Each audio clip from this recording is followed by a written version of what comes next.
Hey Fuse, it's great to be with you this week. I'm so thankful that you came back to join us for week 3 of our series, Big Picture. We've been looking at the life of Joseph, and man, has it been an incredible ride. Week 1, we learned that when you can't see the big picture, we need to remember the impact that we can have on our family. And I know it can be hard, but it's amazing how big of an impact you can have on your family. Last week, we learned that even when you can't see the big picture, that God is with us. Even when Joseph felt alone and isolated, God was with him, and he's with you too. Let's see what happens this week in the life of Joseph.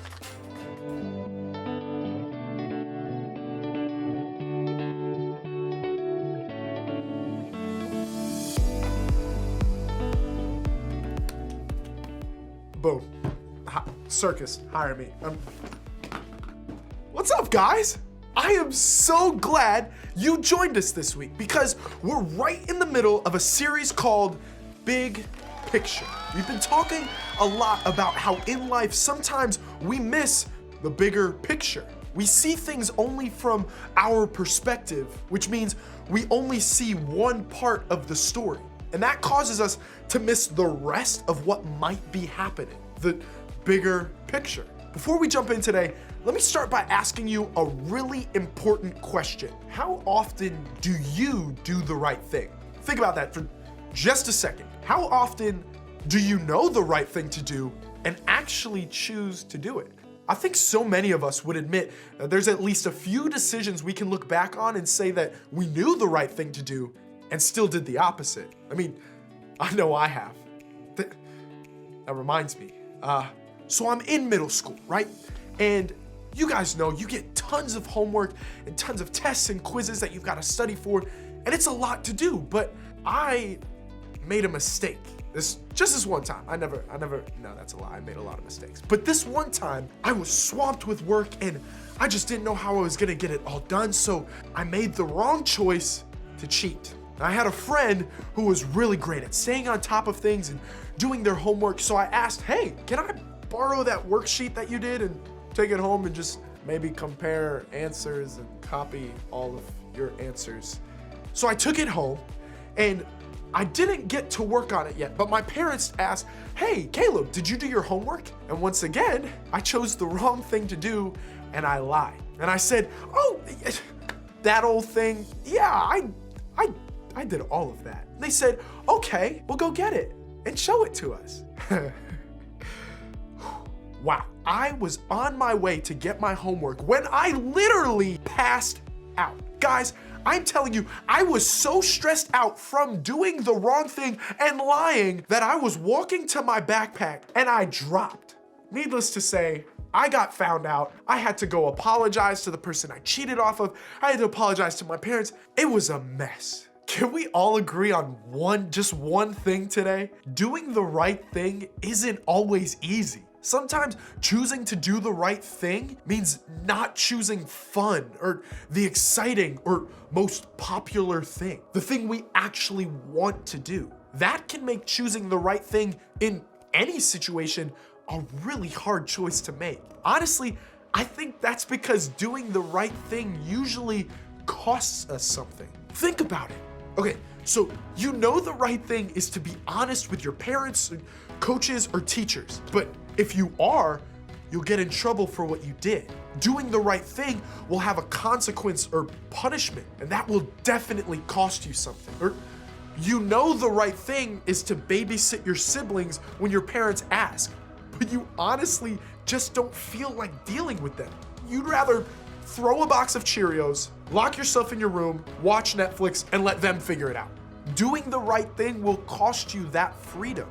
You know the right thing is to say no to the guy who asked you out if you aren't allowed to have a boyfriend. Or fellas, maybe you shouldn't ask her out in the first place if you know you aren't allowed to have a girlfriend.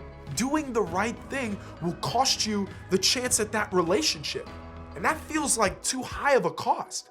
You know, the right thing is to be honest about how you're feeling in a friendship, but if you do, you might end up in a fight or fallout with a friend. That conflict is a cost that you don't want to pay. The list could go on and on and on. And the reality is, we've all been in situations where we've had to choose if we're gonna do the right thing. Sometimes doing the right thing feels really easy. I mean, it's an obvious choice. Other times, doing the right thing is really complicated. When we start to count the cost of doing the right thing, the choice suddenly isn't so clear. And sometimes it's difficult to do the right thing because we simply don't know what the right thing actually is. So here's the question. What can we do today, right now, to help us be prepared to do the right thing no matter what? I mean, even when it's difficult or unclear or gonna cost us a lot, how can we make decisions today that will have a positive impact on the bigger picture of our lives? Let's take a closer look at the life of one of the most famous figures in the Bible, Joseph. As we look at Joseph's life, we have the privilege of seeing the bigger picture. We see the whole story, but at the time, Joseph only saw what was happening right in front of him. Joseph started out as a guy who was in conflict with his brothers. That part I can relate to. I mean, you know how like I maybe took my older brother's shirt, but he took the last piece of garlic bread, and that's a bigger deal. Or maybe my little brother, he slept in my bed because it's bigger when I was out of town. But like, I mean, I guess I stole shotgun, the front seat of the car. I dove, but he called it, but like I was there first. But then Joseph wound up thrown in an empty well, which I can relate to probably a little less. And then he was sold into slavery. That's not the happiest story ever. But God had big plans for Joseph. There was a bigger picture that Joseph couldn't see yet. A picture that was actually pretty incredible. I mean, it was so incredible that we're still talking about him thousands of years later. Thankfully, we get a front row seat to all of it because of another famous historical figure named Moses, who decided to write down the stories of his ancestors and their lives. One of his written records was called Genesis, and it's a part of the Old Testament in the Bible. In that book, Moses wrote the story of Joseph's life in great detail. One of the things he wrote about gives us an idea of how to do the right thing when the right thing is hard to do. We're picking up Joseph's story right after he was sold as a slave to a group of traders. Joseph was eventually bought by a pretty powerful Egyptian named Potiphar. This guy was a big shot in the government and the captain of Pharaoh's guard. Now, after some time working for Potiphar, Joseph was put in charge of Potiphar's entire house and everything he owned. So even though Joseph was in a bad situation, things seemed to be turning around for him, right? Well, this is where the story starts to take a turn. Just look at what happened next. Now, Joseph was well built and handsome. And after a while, his master's wife took notice of Joseph and said, "Come to bed with me." Wait, what? Can we talk about how bad that was? Joseph, I mean, he's this good looking dude. You know, he's got the flow, he's got muscle. He was working hard for his boss, Potiphar, when suddenly, out of nowhere, Potiphar's wife took notice. And just like that, she invited him to do something that was just meant for her and her husband, not her and Joseph. See, Potiphar's wife was basically inviting Joseph to have an affair with her. And I think we all know that's a really tough situation. Now, let's talk about this like it happened now, just for a second. This is like your best friend's boyfriend or girlfriend texting you, or they DM you or Snapchat you, and they ask you to hang out on the side. I mean, sure, they might be really cute, but they're with your bestie, your dude, your dudette, your homie, your fella, your person, not you. So having them ask you to sneak around and hang out on the low isn't a great situation for you to be in, right? It's an invitation to do something you know isn't right. And the same was true with Joseph. There was a lot at stake here. He could have easily given in to the temptation Potiphar's wife presented him. He could have let the invitation go to his head. He could have considered what he could have gotten away with and decided, maybe I'll give it a shot. But all of that, all of those little choices that ultimately could have led to him having this affair with Potiphar's wife, well, they would have cost Joseph something. And Joseph, he was trying to do the right thing. So he decided to take a different route, but he refused. "With me in charge," he told her, "my master does not concern himself with anything in the house. Everything he owns, he has entrusted to my care. No one is greater in this house than I am. My master has withheld nothing from me except you, because you are his wife. How then could I do such a wicked thing and sin against God?" And though she spoke to Joseph day after day, he refused to go to bed with her or even be with her. Instead of giving in to Potiphar's wife, Joseph decided to do what was right. Not just one time, but over and over and over again. Every time Potiphar's wife came to Joseph with the same invitation, Joseph made the choice to do the right thing. I mean, that's awesome. You'd think that because Joseph made the choice to do the right thing, everything just worked out great. This right choice was so obvious and clear that you'd think it wouldn't cost Joseph much. You'd think it would all work out great. But believe it or not, doing the right thing eventually wound up costing Joseph his freedom. You see, sometime later, Potiphar's wife came to Joseph again with her inappropriate invitation. Only this time, she actually grabbed his cloak. Joseph tried so hard to do the right thing. My man shimmied out of his cloak and he took off running. He just left his cloak behind in her hands. Now, because Potiphar's wife obviously did some sketchy things, she told everyone that Joseph pursued her. She said that when she screamed for help, Joseph ran and left his cloak behind. I mean, of course, Potiphar wasn't happy when he heard this story, so he threw Joseph in prison. This definitely is not the happy ending you'd expect for someone who chose to do the right thing. Because sometimes doing the right thing will get you applause and approval, and sometimes it won't. Sometimes doing the right thing will come at a cost that seems completely unfair. And that's exactly what happened here with Joseph. But Joseph did the right thing because he had integrity. And doing the right thing, regardless of the cost, is the definition of integrity.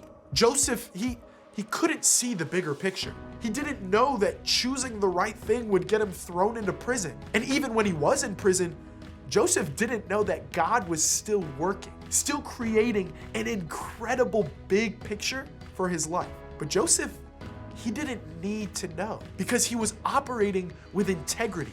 Joseph knew that choosing the right thing was the best decision, no matter what happened next. Guys, that's what I want you to know too.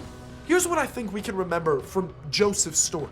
When you can't see the bigger picture, do the next right thing. In the moments Joseph was faced with a choice, he didn't know the bigger picture. He couldn't see it yet, but he still chose to do the next right thing. He still chose to hold on to his integrity.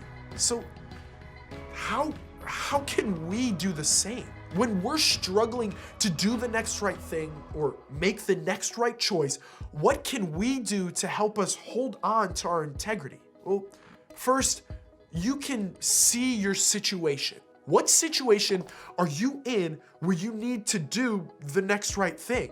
Maybe it's in a relationship that's starting to push your boundaries.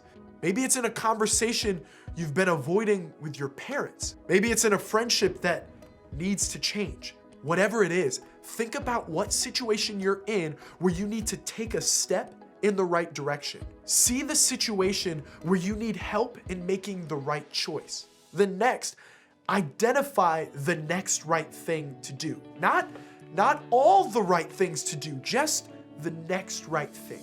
Do you need to confess something to a parent? Do you need to ask a friend for help with something? Do you maybe need to apologize to someone in your life? Do you need to skip or miss out on a party that you've been invited to? Do you need to stop looking at someone else's homework? Do you need to have a tough conversation with a boyfriend or girlfriend? In your situation, what is the next right thing? Guys, here's the deal. It's easy to sit here and think about the next right thing to do. It's even easier to totally forget about it when you leave. So there's one final thing I want you to do. Tell somebody the next right thing you're trying to do. Talk to your small group leader. Talk to your friend or someone at home about the step that you're just trying to take. Invite them to ask you this week if you actually did it. Let them help you take a step toward the right thing right now. Taking these steps today is something that will shape our lives for the better tomorrow. Guys, remember, you don't have to see the big picture in order to make the right choice. Instead, day by day, when you're faced with all sorts of decisions and choices, you can choose the next right choice. When you can't see the bigger picture, do the next right thing. As you head out today, think about your answer to this question. In what situation do I need to do the next right thing? I should probably go pick up those apples.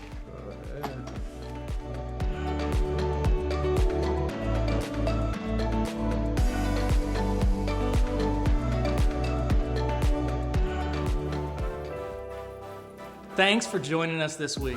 We love you so much, and we cannot wait until we get to see you again in person.